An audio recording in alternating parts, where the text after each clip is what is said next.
New pictures just released by the Air Force show us the B-21 Raider in ways we have never seen it before, including this incredible overhead view of the first test article stealth bomber approaching a KC-135 refueling aircraft for what may well have been the platform's first ever mid-flight refueling.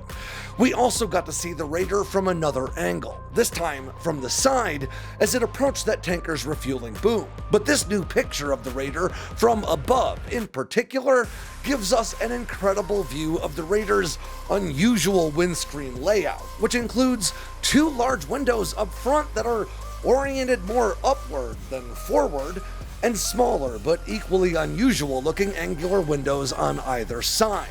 And this unusual window layout actually tells us quite a bit about the Raider's design priorities and how these stealth bombers actually operate day to day. And there are a few other interesting details we can make out from this image alone, like air data sensors, auxiliary intakes, ejection panels, and more. And along with those pictures came a new claim to fame, as Air Force officials are now describing the Raider as the most fuel-efficient bomber ever built, reducing its reliance on tankers for long-range strike missions. And while we're getting a closer look at the B-21 in the air, back on the ground, this program is maturing so well that Pentagon officials are now thinking about opening a second production line to get more of these advanced aircraft into service even faster. So let's check in on the B-21 Raider program, what we can learn from these new photos, and why the Air Force wants all the bombers it can get. I'm Alex Hollings, and this is Air Power.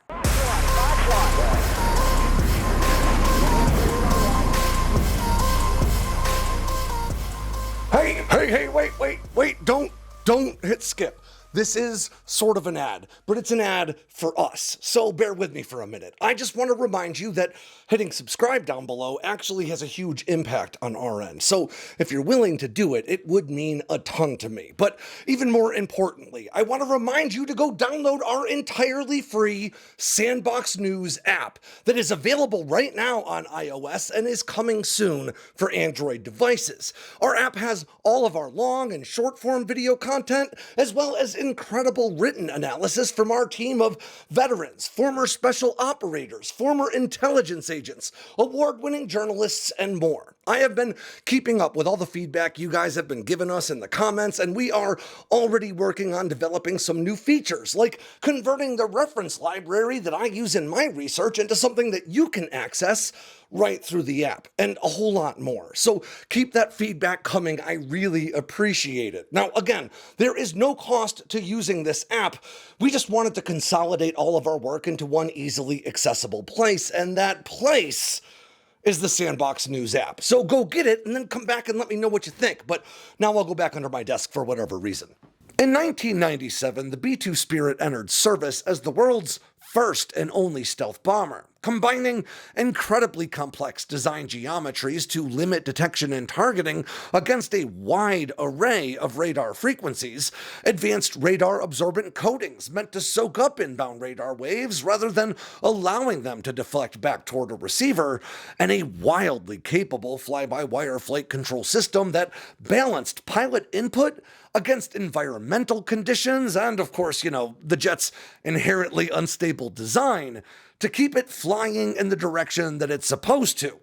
The B-2 was arguably the most technologically advanced aircraft ever to fly when it reached service, and boy, did it look the part. With its sleek, aerodynamically efficient flying wing planeform, complemented with a jagged sawtooth rear trailing edge and a bulbous cockpit sticking out of the airframe, well, the B-2 looked more like a flying saucer than a bomber. And from the standpoint of adversary air defenders, it might as well have been one. With a radar cross-section that's been compared to a bumblebee, the Spirit isn't just tough to spot on radar from the front, it's tough to spot from practically any angle at all. That extreme radar wicking design, even in comparison to more modern stealth fighters, is why I've often said that if F-35s or F-22s are operating over your country, you probably know that they're there, you just can't seem to target them. But if B-2s are operating over your country, you may not ever know it was there if it weren't for, the tens of thousands of pounds of bombs that it's dropping behind you.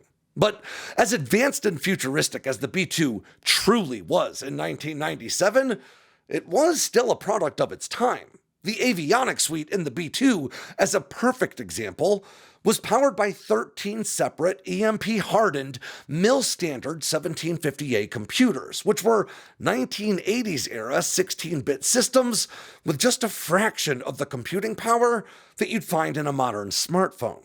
After all, the B-2 started flying the same year the Nintendo Game Boy hit the market.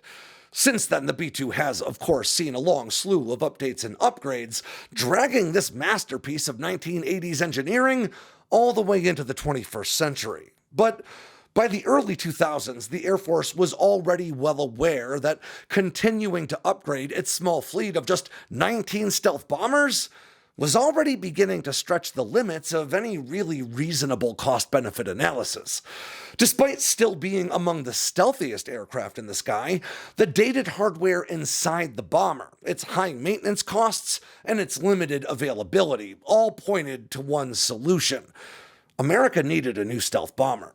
So, in 2011, the Air Force kicked off their Long Range Strike Bomber, or LRSB, program with that specific aim. And by 2015, Northrop Grumman, the same firm that developed the B-2 Spirit, was selected to bring this new bomber to life. And it is worth noting that Northrop Grumman was already building a different, large stealth flying wing aircraft for the U.S. Air Force that just entered service that year. A program that is still classified, but we know as the RQ-180, and I have long argued directly informed the Raider effort and its rapid progress since.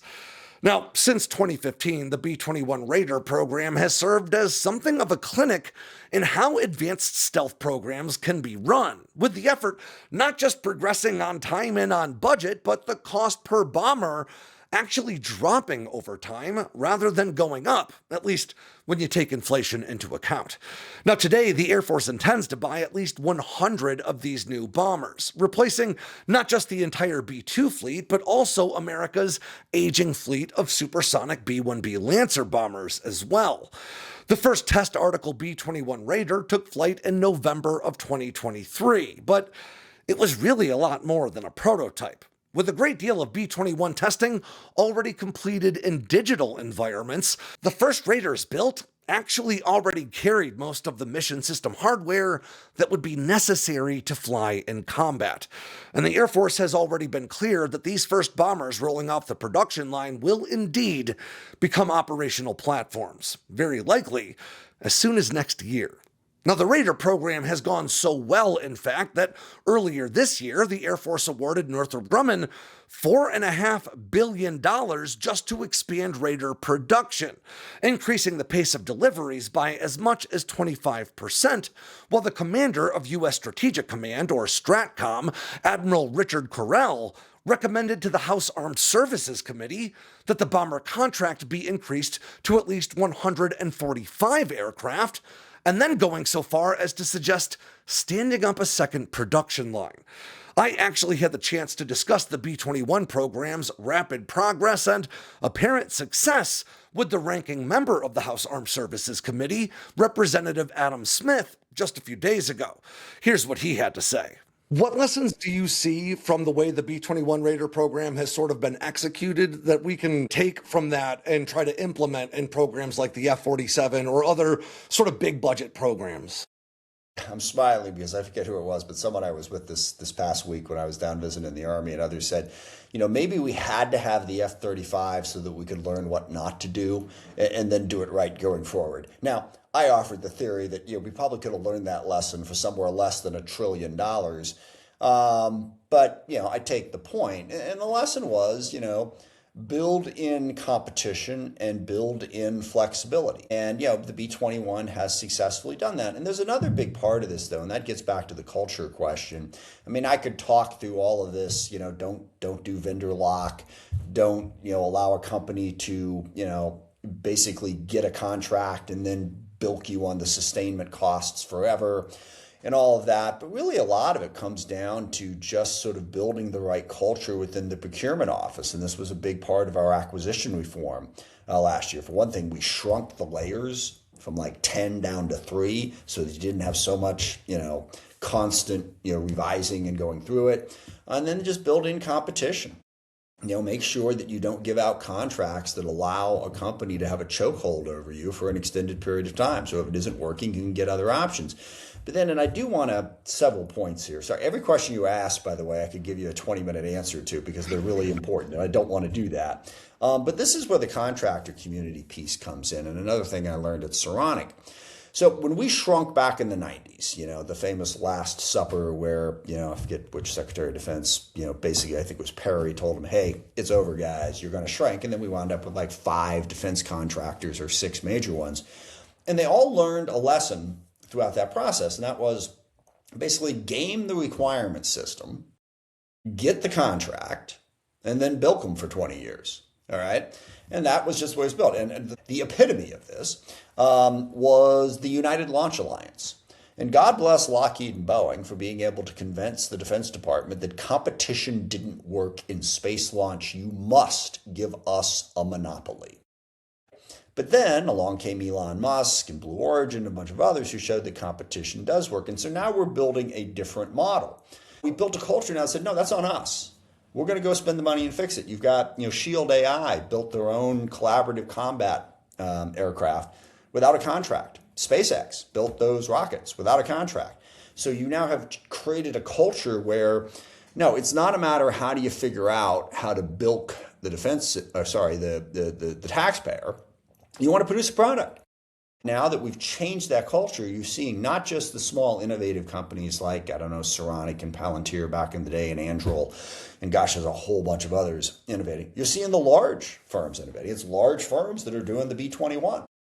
Okay, so if you change that culture, you can get a much better result and more value for the taxpayer. Okay, now that we're all spun up on the B-21 program, let's dive into what we can learn from these new pictures, starting with this fantastic view of the Raider's very unusual windscreen layout. Now, cockpit glass and cockpit canopies are actually a really big concern when it comes to designing stealth aircraft because they're often made with right angles and radar waves can pass right through them to bounce off notably non-stealth things found inside the cockpit, like ejection seats and even the pilot's helmet. In order to minimize the chances of the cockpit glass having a negative impact on the bomber's stealth, windows are first designed to be as small as possible with no radar reflecting 90-degree angles. Then they're coated in materials like indium tin oxide that prevent radar waves from passing through the glass, which collectively all makes for a much stealthier bomber. Now, in most long-range bombing operations, the pilot or pilots on board the aircraft don't actually spend very much time looking out of those windows, primarily flying at high altitudes in pitch darkness, off of instruments alone. So the placement and size of these windows is informed directly by the few operations that pilots still need to look outside the aircraft to accomplish, namely mid-flight refueling and checking to make sure the runway is clear when you're taxiing on the ground. Now that's why those large center windows are oriented more upward than forward, so pilots can see the tanker they're refueling from as they position themselves for the boom operator, leaving those side windows for checking the runway and making sure you don't get T-boned.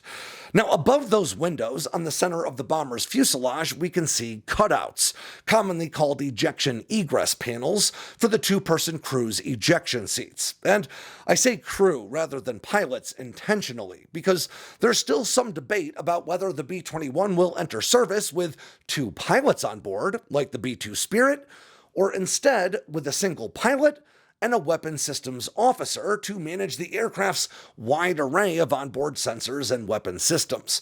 Now, that concept was first proposed, at least publicly, by General Thomas Bussière, the commander of Air Force Global Strike Command, back in late 2025. But a final decision either hasn't been made or at least hasn't been released to the public about that just yet. Now, outboard of the cockpit, we can see the B-21's new air intakes that are way more flush with the airflow airframe than the bubble intakes found on the B-2 Spirit, which even further reduces the aircraft's chances of being detected from the front. And while we're talking about intakes, if you look right behind them on the aircraft, you can just barely make out the supplemental or auxiliary pop-up air inlets, which open when the engine needs bigger gulps of air than its recessed primary intakes will allow, especially during takeoff.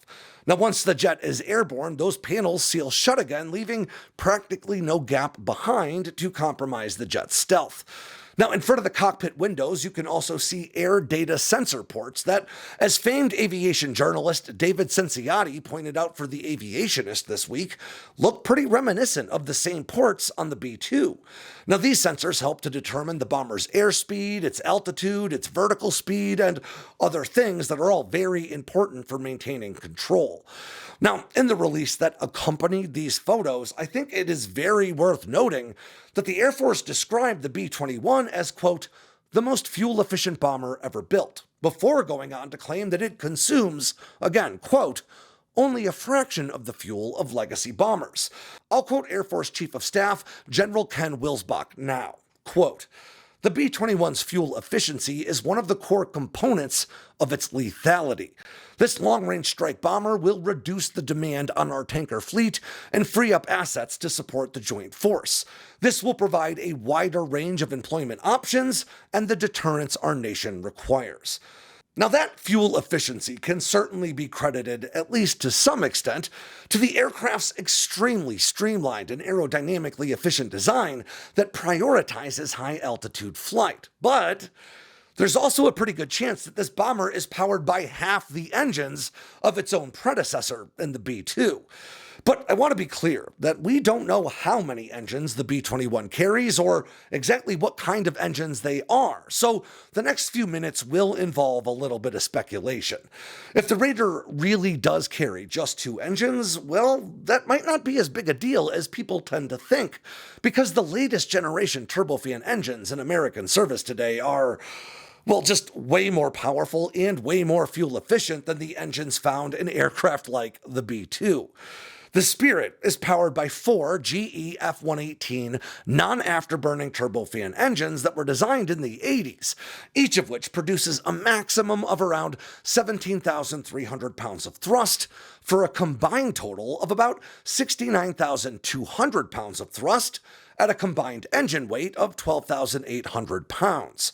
Now, the Air Force has confirmed that Pratt & Whitney is a partner on the B-21 program, and there have long been rumors that the B-21's engines would be based directly on the Pratt & Whitney F-135 afterburning turbofan engine found in the F-35, which it's worth noting is itself a derivative of the F-119 found in the F-22 Raptor. Now, the F-135 is the most technologically advanced and powerful fighter engine in service anywhere on the globe today.